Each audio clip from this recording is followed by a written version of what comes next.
topics and opinions expressed in the following show are solely those of the host and their guests and not those of W4CY Radio, its employees, or affiliates.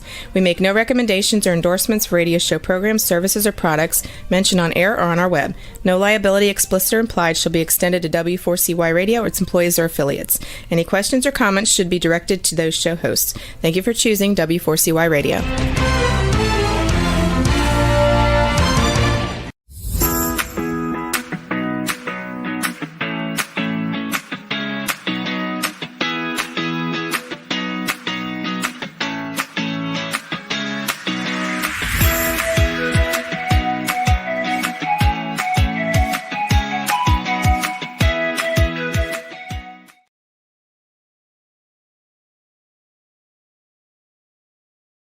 Is muted. Can you? Did you unmute it? Oh, I'm sorry. This is Shelby Wagner, Learning to Dance in the Rain. Welcome to my show. I'm glad that you are checking in with me today. I want to remind you that I'm the author of a book called Learning to Dance in the Rain. It's in the third printing. Be sure on Amazon that you have that book when you go to purchase. It says third edition right on it. The second edition is not different, except the back cover is different. That's all. Anyway, and my book Scams over here, 150 different scams to watch out for. And every day there's new ones. So it's really hard to know what is real today and what is fake. I'm really struggling with that myself. But I'm very happy to introduce again today for part 3 of my virtual romance, a tale of love, deceit, and financial ruin. And our guest is Karina. Welcome, Karina, to my show. Thank you. Thank you for having me again. Happy to be here. I love talking with you, and we share a lot in common. So, don't we? Shows a generation there because I'm 81 and you're in your 40s. Wow! But it shows that there's no one who can escape an incorrect decision at some time or another. We're all gonna. I can't believe that. Like you said once before, is there anybody out there that's never made a mistake or never bought something you wish you hadn't been scammed? So here's Karina. Welcome again today. Thank you. Part 3, what are we going to talk about today? We're going to talk about legal ramifications and maybe recovery from all this and so on. But I'm wondering where we should start here. You got an idea? Yeah, no, I'm happy to just do a quick recap. First, I wanted to do a plug for John Oliver because he had an episode on Sunday night that outlined exactly what pig butchering is. And what's really nice about his episode is that it's on mainstream media, and so more awareness about the scam, this particular specific kind of scam is getting out there. So I think that's the key to all of this because we know that law enforcement isn't quite fully educated or equipped with the resources to handle these crimes. And so really the only way to eliminate feeding these nefarious activities or bad actors, we could call them, overseas is really just widespread education and awareness so that the likes of you, myself, anyone really can just be aware of the tactics that are used to court people into investment scams. So I just wanted to throw that out there because it aired on Sunday night. And it felt very validating to watch his episode. Whether you like him or not as a comedian or politically, it doesn't matter because it's incredibly informative about the whole process of the scam. So I know we kind of spent the last couple episodes outlining it, but I can just do a quick recap for the audience if it's their first time joining in this episode before we get into like all the recovery tactics that I employed to help get me to the place I am today. But, pig butchering is a scam where, Southeast Asian criminals have employed human traffic victims to reside in these scamming compounds to basically, and the hundreds and thousands of people to, against their will, to scam people in the US and Canada. And it's potentially going to spread to Europe and other places as more languages are being adopted by various folks in other regions of the globe.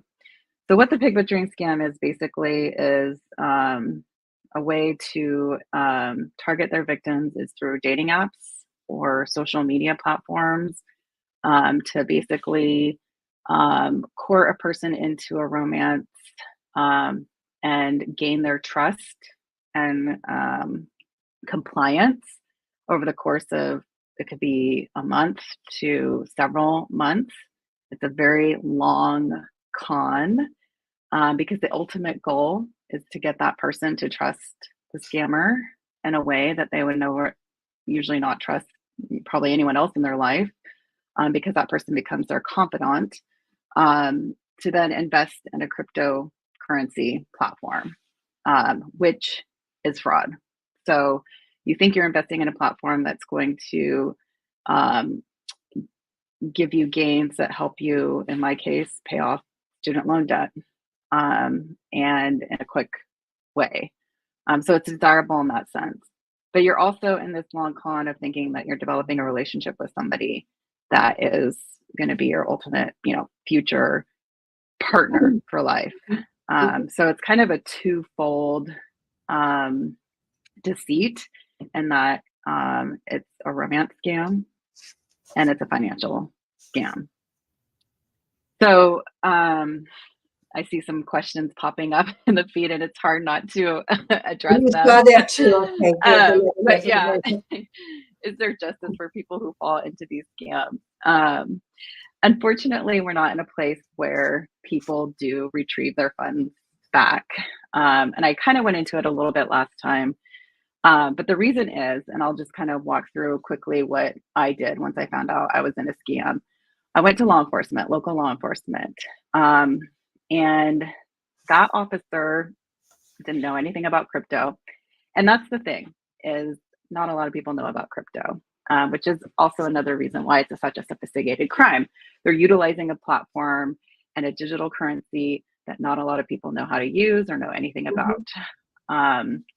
So unless you take the time to research or take courses on learning how it works, you kind of just take it at face value that you're learning how to trade through this scammer and making profits.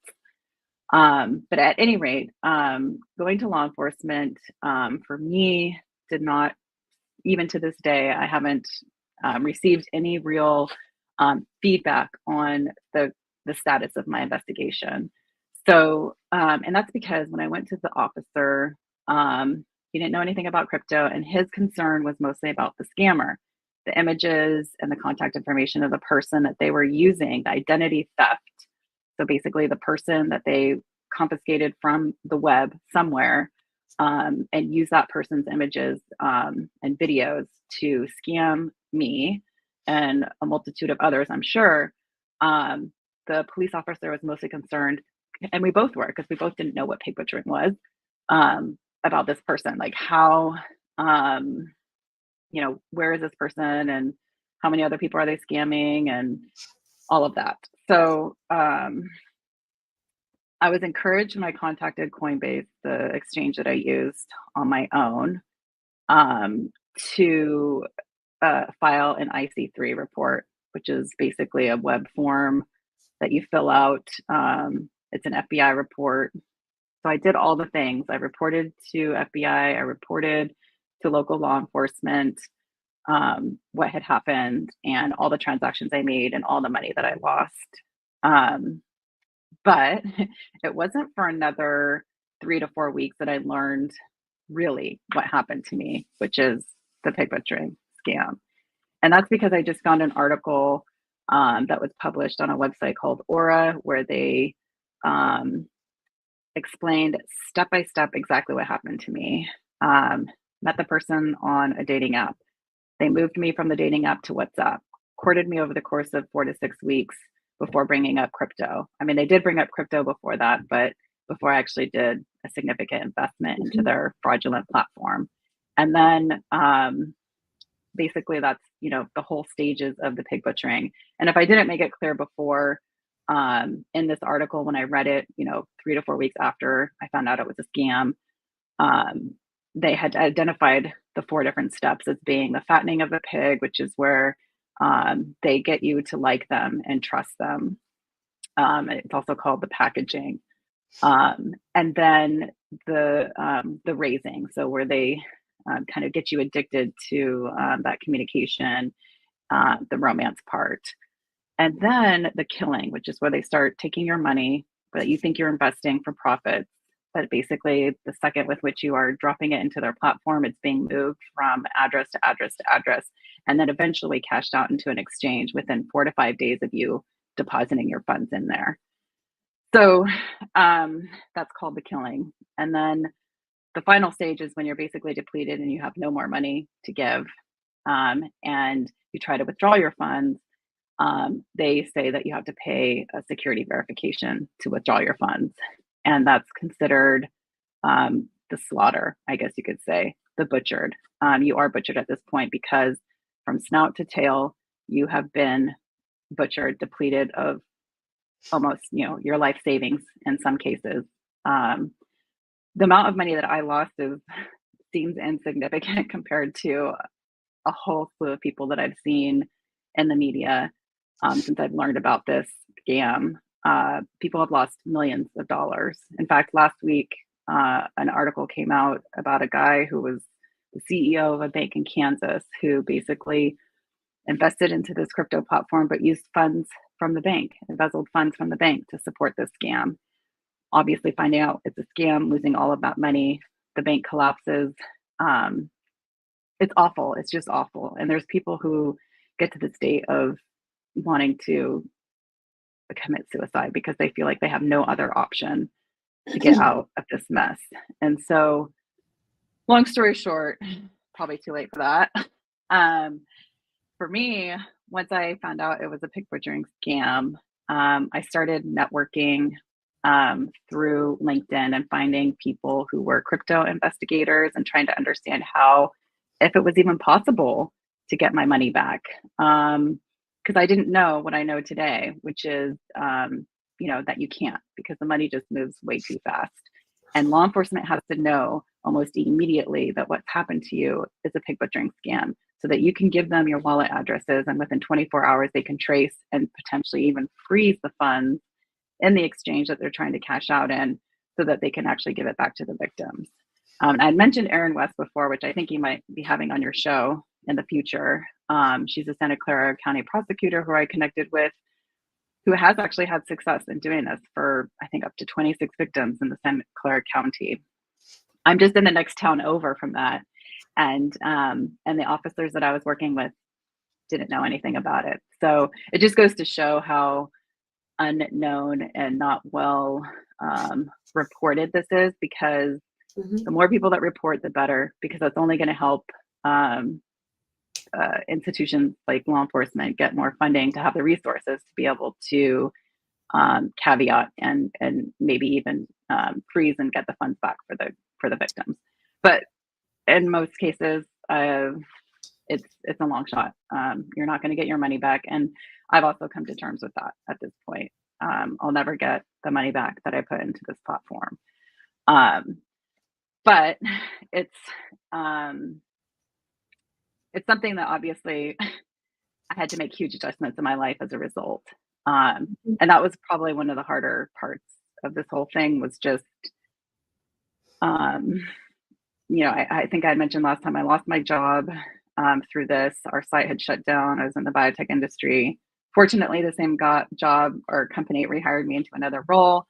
And it's a remote position because I couldn't afford to live in the Bay Area anymore. And my mom lives in in the middle of California, so a little bit less expensive of an area.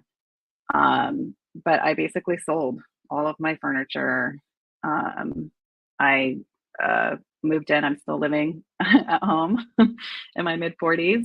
It was a little bit of a psychological adjustment for me to have to do that at this age. So there's been a lot of concessions as a result of losing all the money that I lost. But if we're going to talk about recovery a little bit, I do also feel like there is a silver lining to all of this, because one of the things I learned about myself through this whole thing, and my friends and support system, is that it was there and I had it all along. All the people that I told that this has happened to me have been incredibly gracious and compassionate and empathetic, which showed me that I had pretty exceptional friends and family support in my life. Yes, I would say that's very true. Yeah. Yeah. In that sense, I feel very lucky, because I know that's not the case for everyone. I'm in 2 different peer support groups that I continually still go to for romance scams. And it's not the case for a lot of people in those support groups. The support group is all they have. They don't feel safe telling their friends or family. And that's the part that I feel very fortunate that I've been able to confide in the people that I needed to for that support. Mm-hmm. And I've received that support. Obviously, it goes without saying, my mom and her husband, so my stepfather, have been instrumental in my healing, because not only did they provide a place for me to live while I get my, back on my feet with my finances, paying off all the debts that I've now accumulated. They've provided me resources. Like, I wanted to mention a couple of really great books that I've read. One of them is called Reframe Your Brain by, I think it's Scott Adams. And there's a whole bunch of different ways you can kind of reframe the way you think about things to live a more fulfilling and potentially happier life. One of the things, I could go through and say and give myself a continual pity party and just, why me? Why did this happen to me? But instead reframing that to, the universe owes me good luck. But the universe isn't just going to hand it over to me. I have to take action. I have to mobilize. I have to do all the things in order to receive that good luck. It's not just going to happen to me. And so I think that message really resonated with me, because I knew I just couldn't sit around and feel sorry for myself. Mm-hmm. Don't get me wrong. I did sit around and feel sorry for myself for a little while. But because I had a roof over my head, I got a new job, things started slowly going in the right direction for me. I signed up to do a half Ironman triathlon. I started meeting more people in Sacramento, where I live now, and just networking and putting myself in places of high energy. And I can't even begin to tell you, I feel more supported and have such a great group of new friends, even that I never thought imaginable at the time of me finding out this was a scam. So I feel like not only has that helped in my recovery and healing, but for me, what was essential is understanding what happened to me, this crime, this organized crime. And so I took it upon myself to fully educate myself on how cryptocurrency works, how criminals are using it to perform these nefarious activities. And so that became essential to my healing, because it was empowering to fully understand how all of it worked. And I think I mentioned last time, I just took a cryptocurrency course, traced all of my own transactions, And now it's just a matter of sending those addresses where there's still active wallets being used to receive and send funds to exchanges in Southeast Asia, to mobilize law enforcement to do something, to basically investigate or at least add them to, the profile of scammers' addresses, so that more victims aren't putting money into these wallets. They, that's the side of things I'm not 100% familiar with how all of that works. All I know is what I can do for myself, for my own healing. And that's what I've done is I've taken it upon myself to basically do my own investigation. And I wish it wasn't like that. I wish I had someone in my corner, like, tracing all my transactions for me and telling me exactly what they're going to do next. And then potentially there is that investigation could be going on in the background. I don't know. And I report it to all the different agencies, but for me, I just had to understand and know, to feel better, that I've done everything I could on my own, to investigate this and understand it better, to then almost like hand it over as a gift to law enforcement. Like, here, look, I've done 80% of the work for you. Now I need you to subpoena these exchanges or that sort of thing.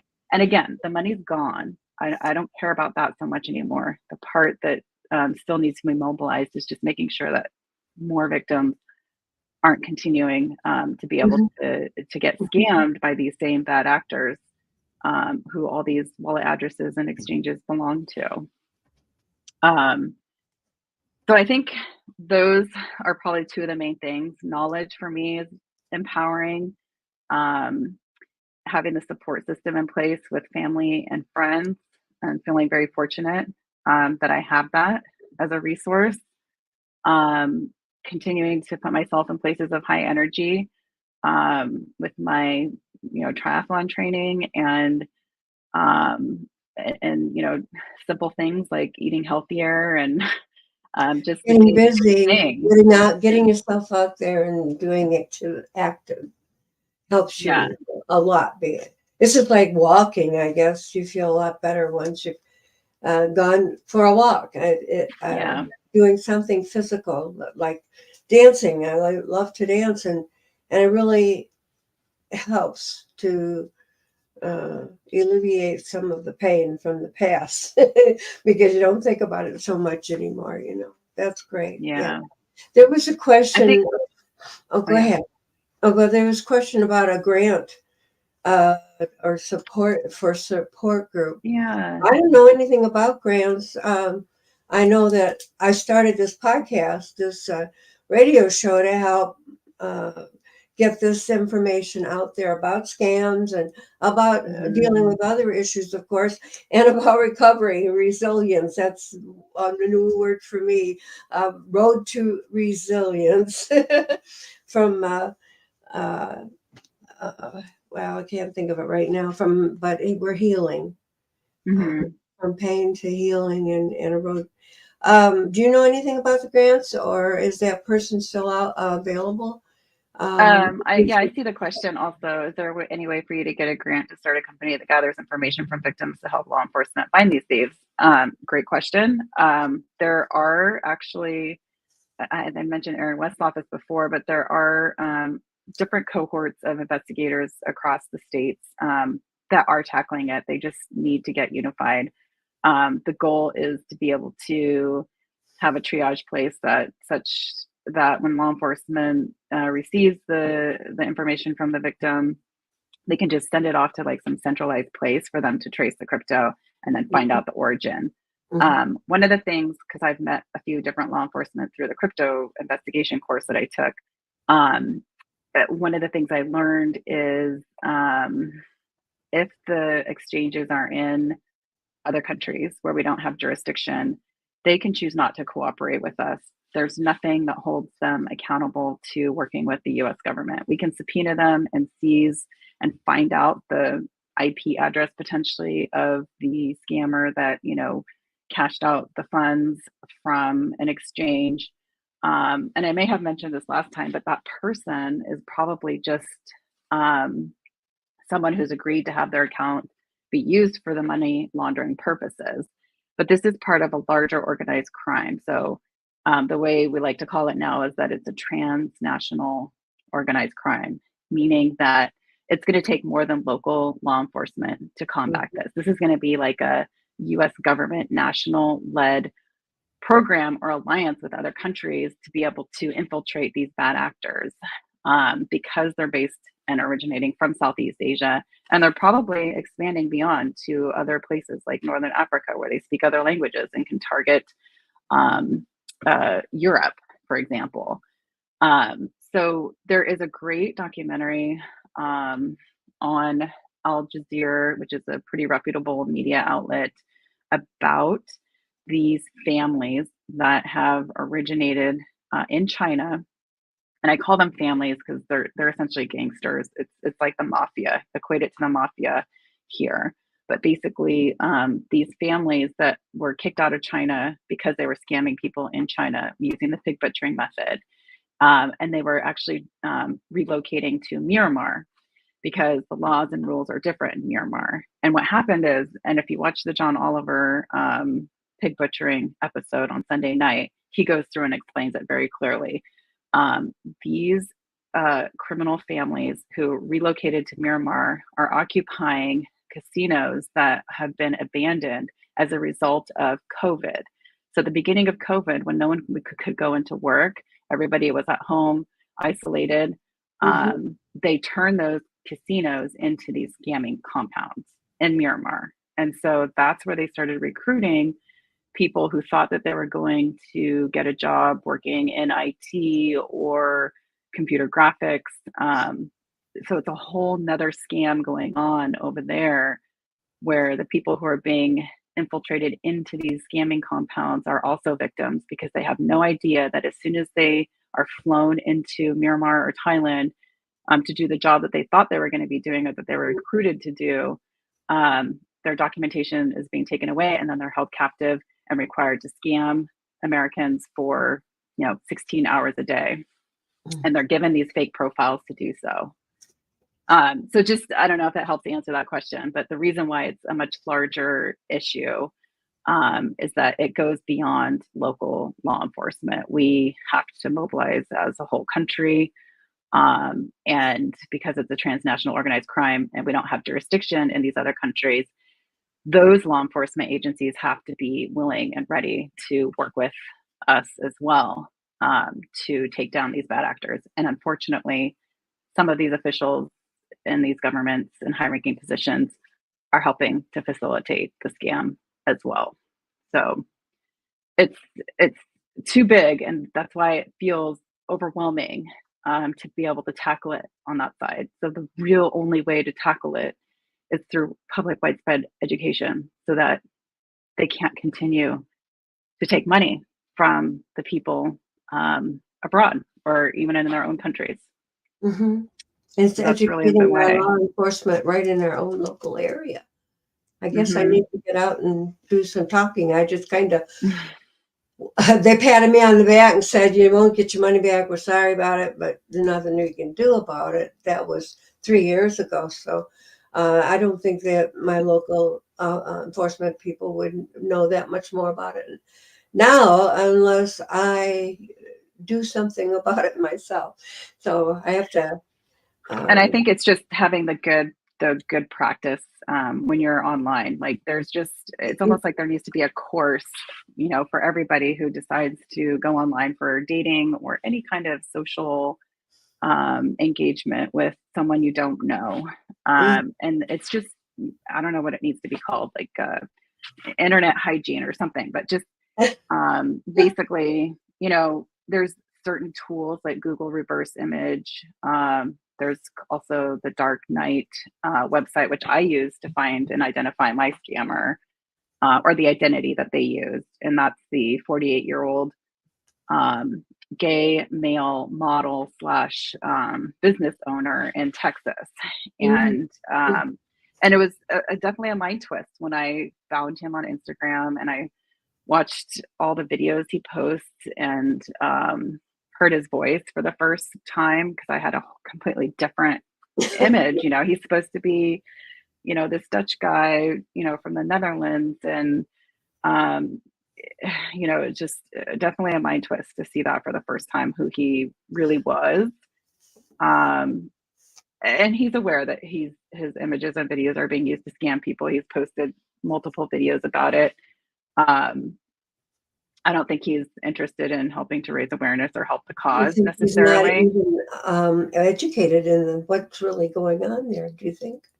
Maybe? No, I don't think so. Yeah, and I don't think he's interested in learning either, because it doesn't seem that way. And so yeah, it's just one example though of, I'm sure they find these very attractive looking people online to use, who are prolific on social media and have a large presence, to be able to have the multitude of images and videos of that person to scam. So yeah, it's a huge operation, very sophisticated. So I wanted to do something locally, like I mean, people maybe that don't watch podcasts or don't watch talk shows, maybe in the community. Who would I approach to say, hey, I want to do a talk about internet hygiene, about pig butchering, or whatever? Where would I start? I mean, that's a great question. I don't know. I'm not much of a internet person myself. My local Chamber of Commerce, maybe. Was a member of that, but I'm not sure to go to the city government people and try to sell them. I was just going to say that one of the things I wanted to do would go out to a local. What do you call it when you have a local, like the presidents? When they'll have these little gatherings in different areas to talk with me. Yeah, like a town hall or something. Yeah, it doesn't hurt to basically go to your local government. And that's something I plan on doing also. I do have a friend who's in politics here who could probably introduce me to an assembly person in the government. So just starting in California to raise awareness, because I'm sure there aren't very many politicians that know what this is or what it's about, or how to stop it. Through public widespread education, so they could help facilitate that for sure, being in the positions that they're in. So first is educating them. So I think that's a great first step, is to educate your local city police, not just police, but government officials, whether they need to have billboards or, guidelines for, dating websites. I am also part of an initiative to help raise awareness through some of the crypto exchanges, so that before you do any crypto trading, that you're aware of this pig butchering scam. To be honest, I think that these dating websites and whatever, Meta, all the different social opportunities for social engineering websites could do a better job of educating people that go onto them about this. Maybe there should just be a little 30-second video that everybody has to watch just to be informed. These are the 3 steps. These are the 3 things to look out for. I mean, it's a playbook. Once I read what the scam was, it is a playbook. And if you don't know about it, you could also be a victim of it. So yeah. You mentioned Dark Knight. That's where you found, is it darknight.com, or how do you get to that? I have to look it up. But I think it's just Google Dark Knight reverse image or image search. You should be able to find it. I found it through another website, which I found, which is called aars.org. It's advancing awareness or advocating awareness for romance scams. What's interesting about AARS is it's a nonprofit that was founded by a woman who had been scammed, and then also the identity theft victim of the guy whose pictures were used to scam her. So the two of them got together and started this nonprofit organization. Hmm. It's AARS, so you can also Google that And as is that well. Anne wrote, or is that what's That's the a name? different one. Yep, It's that's a a different. different one. Oh, That's Love Said. I Um, haven't figured out exactly who the originators are of the AARS. yep, it's a someone named Kathy Waters, Oh, is that and who it is? Okay. Brian something. I can't remember his last name, but it's a nonprofit organization that basically, as soon as I wrote into her, she connected me to various support groups. There's a cyber Mhm. peer support group, and then also a romance scam support group that I joined. This woman, Kathy Wilson, published a book about romance scams and all the different psychological and manipulative techniques that are used. Mhm. And she also has her own support group. Do you know what So the name of that book is? it's called, let Or me no, look at it. the AARS is advocating against romance It's scammers. the Okay, what is emotional this one? impact, The the emotional educational impact of being impact of being scammed. scammed. Oh, by Kathy Wilson. Oh, that's great to know. And then there's this other really great book that I read, and I have it right here because I'm always reading it. It's called Influence: The Psychology of Persuasion by Oh, Robert Cialdini. Um, he basically outlines, and it's mostly for, I think, marketing and advertising industries, but it just was eye-opening to learn about all the different techniques that are used to basically get somebody to say yes. Um, and it's I think a lot of people in the military actually use this book for different to learn all the different techniques that can be employed in different um, activities um, across the globe. There's a good chapter in there about the Korean War and just how great the Chinese are and have been at manipulation techniques. So it was just eye opening to learn all of that. And again, for me, education has been empowering just to learn all the different psychological manipulative techniques. And it also helps you have a new perspective on people in general. Just learning when you're having a genuine versus disingenuous conversation with someone, um, learning what people's true intentions are when they say certain things, do certain things, or don't do certain things. hmm. So anyway, it's been Very a good. whirlwind, but a lot of great resources out there for people who want to learn more about the psychology of the manipulation, and also the support groups that are out there for people who are recovering from these scams. Of course, you don't realize how prevalent all the information is that's out there with regard to this until Mhm. it happens to you. Uh, Because, of course, I wouldn't be searching for all of this or learning about all of this until I had personally experienced it myself and knew what it was even called, to move forward and research it appropriately. So, um, yeah. Could you give me some suggestions as to how I could find a local support group? I mean, I've scammed twice, obviously. The romance scams all over. That's what my book is about. But I never told very many people that I got scammed again with this investment, this congestion. Um, I didn't. Yeah. I didn't want. I mean, I didn't take my own advice in some ways, but on the other way, I felt the marketing people at the company that published my book, the second one, I felt a lot like he was using the same techniques that the scammer used on me. Possibly. And that book influence you said has to do with marketing and that.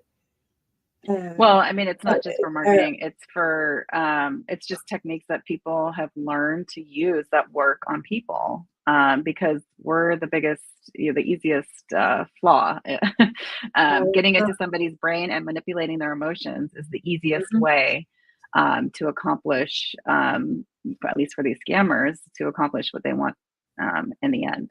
And so getting somebody to say yes and having influence over their decisions and coercing them to make certain decisions are the results of various different manipulative techniques that are outlined in that book.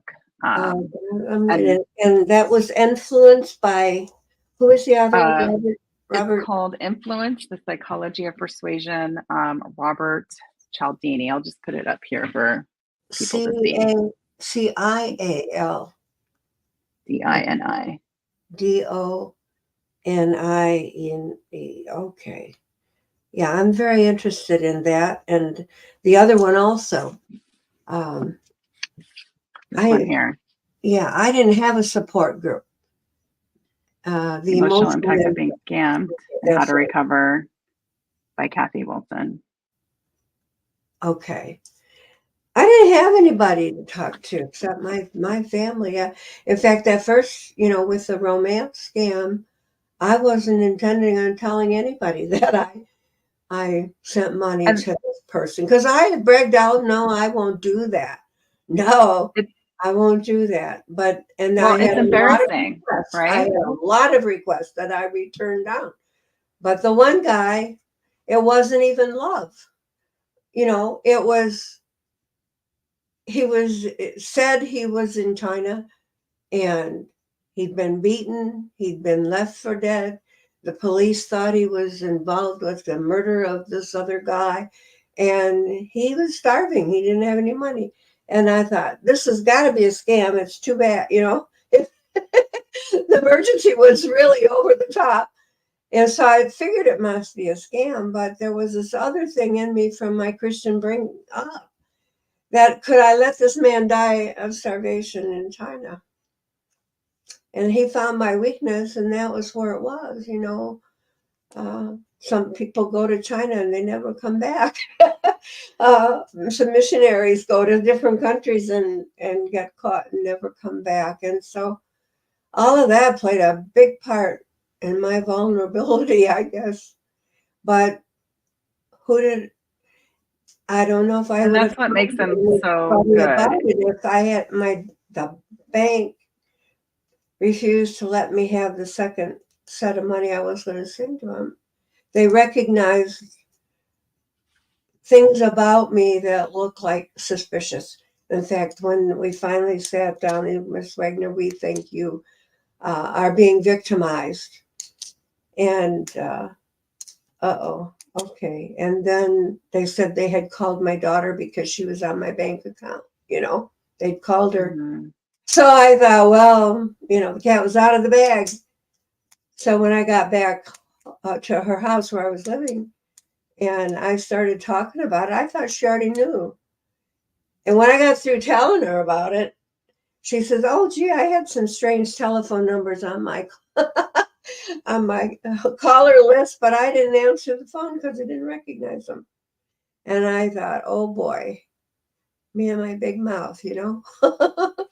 um, but I guess it Well, I was think all. that's what makes them so good is understanding what your vulnerability and weakness is and preying upon it. So, There was a lady in England, Louise Keeney. Did you see that on LinkedIn the other day? She said her mother was victimized similar to what we were, and she blamed her mother for being so naive, I guess, or dumb.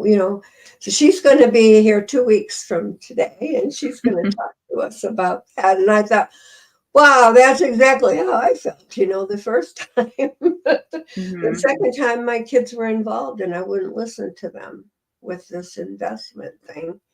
And because I needed that money so bad. And I think that's other people maybe get trapped in the same kind of thing. What is the average person at credit card debt today? Um, I don't know. I get things in the email all the time about credit card debt to $10,000, $20,000, or even more, and Yeah. it's human nature to try to find a way to, dig our way out of the ditch that we've done, the hole we've done or something. I don't know, but I'm glad that your mom and your stepdad stepped in and helped you that way. My daughter and my son did the same. But yeah, it I does think our hurt. family can surprise us. Pardon?